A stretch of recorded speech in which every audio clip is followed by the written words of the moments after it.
Hello，大家好。今天我们来聊一只在工具表里面很有暗号的一只德国潜水表。我们一讲德国，在讲潜水表，大家应该知道我要讲的品牌了吧？没错，就是 Zen。那今天介绍的是它的一个非常热销的款式，这个 U50。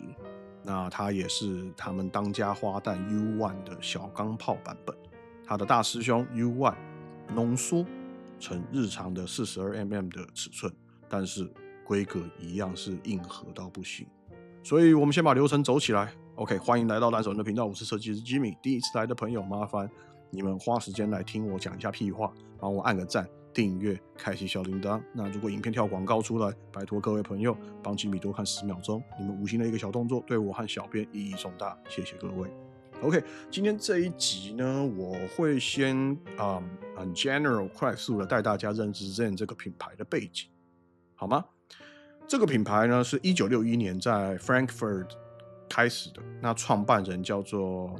这个 Helmut Zen。OK， 他本人就是一个飞行员兼这个飞行教官。那从一开始就把导向做得很极致，就是他要做给专业人员用的工具表。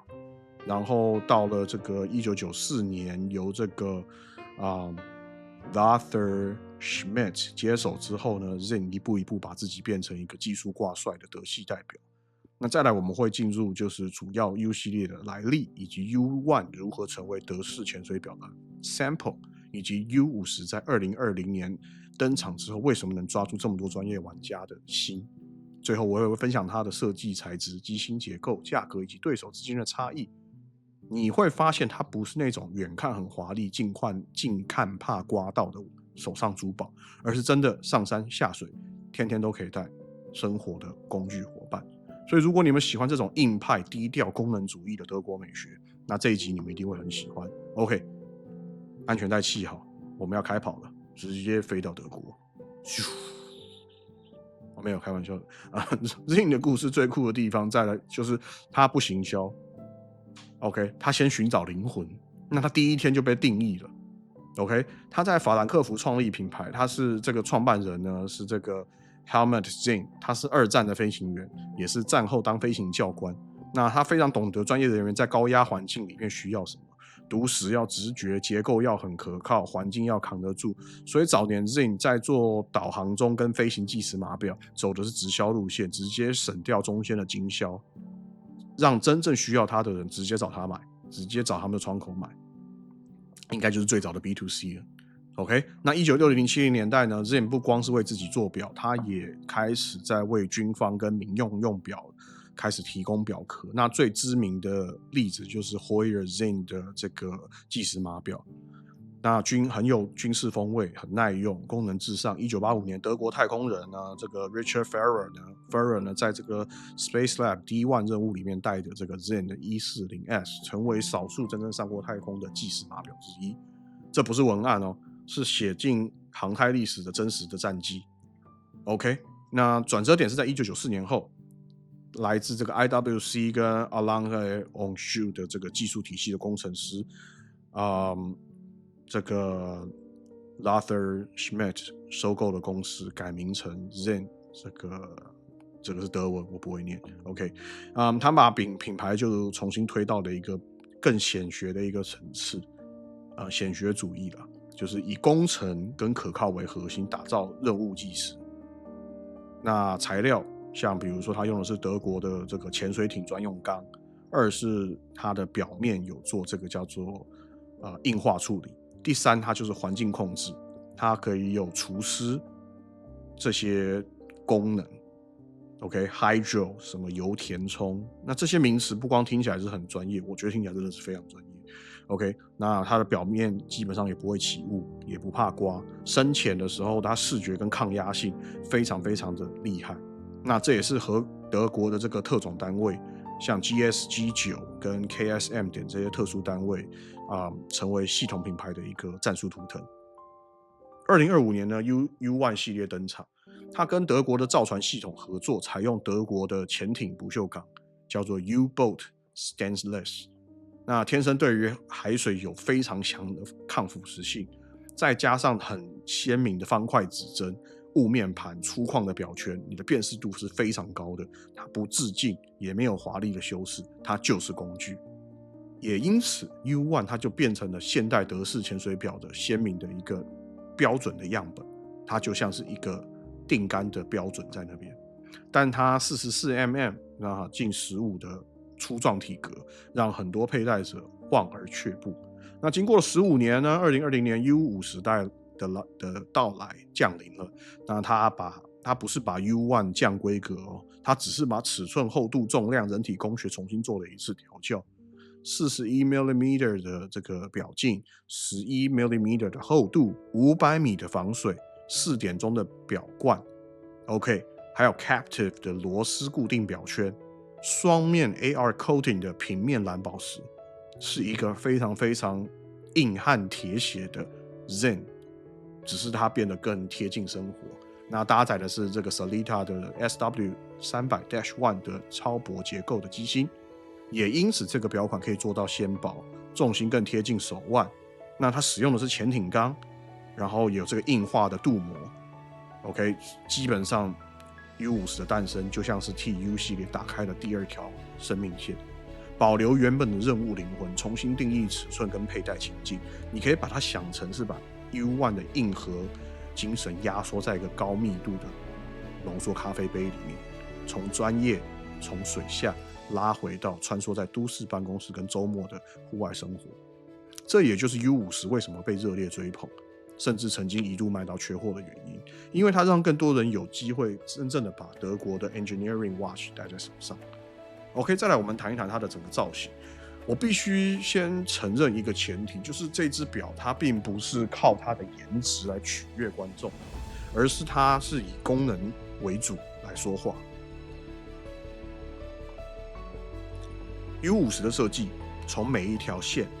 每一个面、每一个图层，它都有它存在的任务的服务性质存在的必要性。第一眼你们可以看到是方块的语汇，大面积的矩形指针条状时标，配上极简的字样，上方是 Zen， 下方是 U50 Automatic 500米50 bar 红白点题，这种几乎就是给你一种像素感的造型。所以他们有的时候会说这个叫做麦块指针 Minecraft 指针，就是你只要在强光、阴影、雾气间交互替换，你会发现它的辨识速度跟方向感几乎是秒杀级别的。分针尖端的小型矩形的延伸，会让你对其外圈分钟的轨道更直觉。秒针的红白块状的标记，则是在低光下面可以提升非常好的视觉的焦点。整个面盘镜面 U50 是这个哑光的雾面黑，那完全不追求有任何反射。OK， 大家会想雾面跟抛光到底有什么差别？今天你是一个 tactical 的一个战术表，你当然不能反光，反而要能够吸收，把光源打散掉。所以我认为在做这个表，就是会觉得它不够的精致。那是因为它源自于它的血统硬核的 DNA， 它整个手表传递的信息里面没有多余的一道光，每一道光都是有功能性的，它把注意力都留给了使用时间手表的使用者。第三是它的工程表圈，多数的潜水表圈是压入式，那 U50 用的是这个 Captive Bezel 小螺丝把整个表圈锁住定位，减少撞击脱落的风险。那齿圈的这个抓握角度，只要轻轻推，即便是戴着手套或者是手势，也可以非常好的操作。它有60格的 click， 清晰不炸裂，但是阻尼感的回馈很德国，很清晰。数字刻度前面的15分钟半的这个分钟刻度，让它不需要靠面盘也能够拿来当成工具使用。水下的读时是非常直观的。那4点钟的表冠，这个符合人体工学，降低手背的压迫，那运动的时候也不会顶手。11mm 的厚度，这件事情更是关键，因为这是一支500米防水前提的厚度。表耳到表耳只有 47mm， 那表耳的宽度是 20mm， 是非常非常符合日常担当的几何比例。所以我觉得它在整个把玩上面是非常非常棒的。它的材料用的是德国潜艇钢，抗腐蚀、抗盐，对不对？然后比这个316L 跟904L比起来，它在海水的这个耐腐蚀性上是更好的。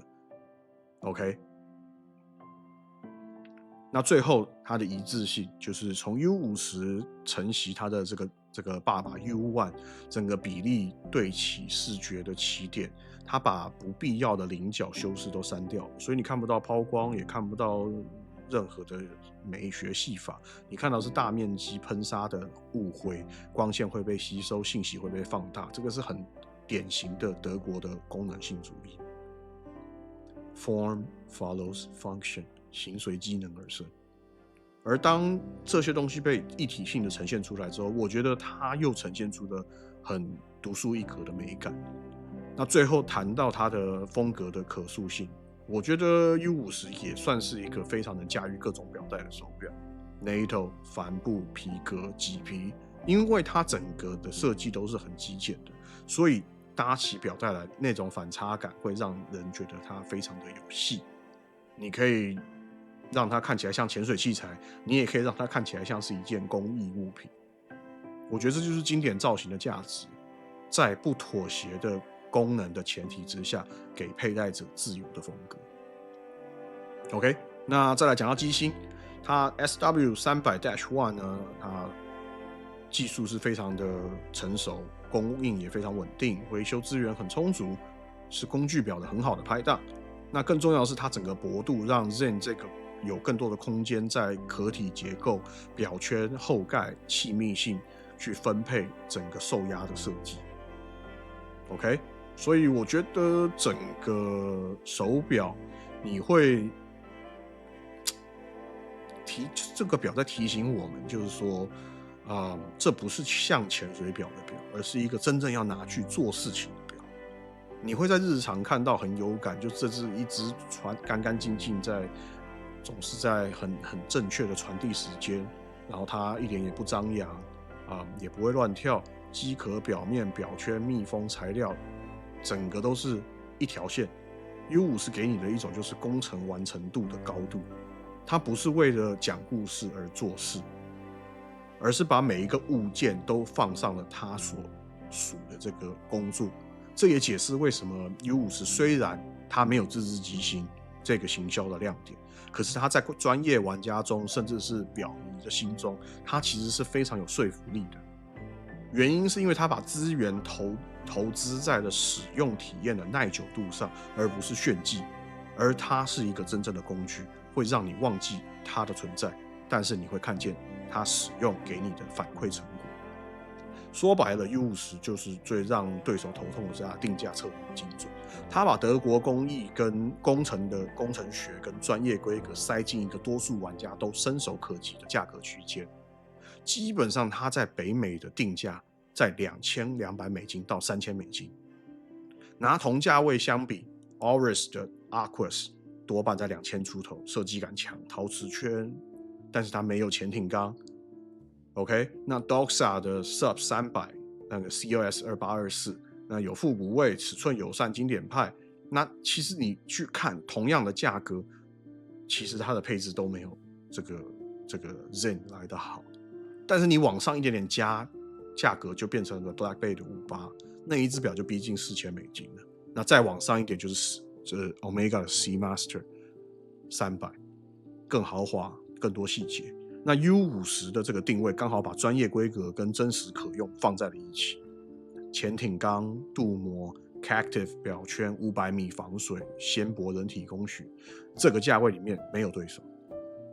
那当然它靠的不是华丽跟打磨，那你要以每天在戴真正在做事情去做它的主轴去衡量，那它的性价比就会浮出水面。也因为这样子，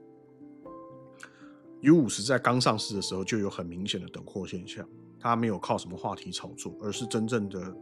喜欢工具表的人，需要工具表的人，他们会去买。OK， 那我觉得这个表适合几种人，我大概把它分成3个族群。第一个是把表当工具的人，潜水教练啊、自由潜的爱好者、水下摄影师、爱海钓、划船在高湿度、高盐环境工作的人，你要好的读时、反光、耐刮，一只好抓的表圈，戴着很放心，那 U50绝对就是为你们准备的。那第二种是日常佩戴，喜欢专业感的人，你可能会在意触感，你希望薄贴稳，但是拒绝那种华而不实、过于装饰性的手表。那 U50 绝对就是符合你的。那第三种是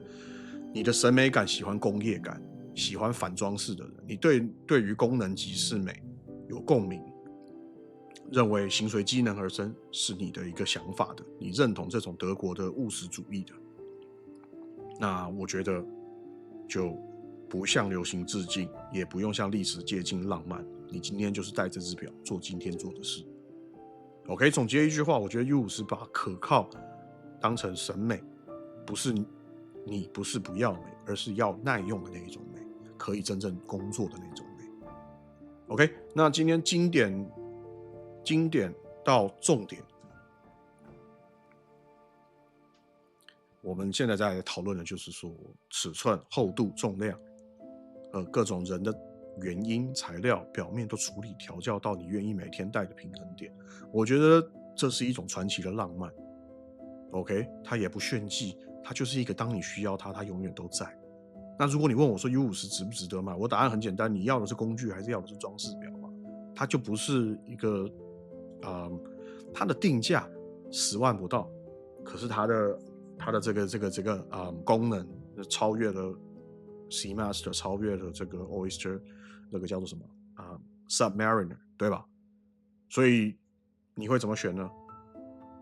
有 U50 44，有41，有 U1 的44，你会怎么选？我觉得我自己啦，我会蛮有兴趣去买一支 U50 来玩玩看的。OK， 随后小工商一下，按赞、订阅、开启小铃铛，广告跳出来的时候帮吉米多看10秒，那你们的支持会变成我们下一支影片的燃料，好吗 ？OK， 那谢谢你们大家观看我们的影片。总结一句话。任何一只表它都不能留住时间，但是我们可以确定的事情就是每分每一秒的过去，我们都在创造历史。吉米希望大家玩表玩得开心，玩得健康，戴手表让我们更珍惜身边的人事物。对于时间，我们永远保持着正面庆祝的态度去活好每一分每一秒。我是烂手的设计师吉米，我们下次影片再见 ，See ya。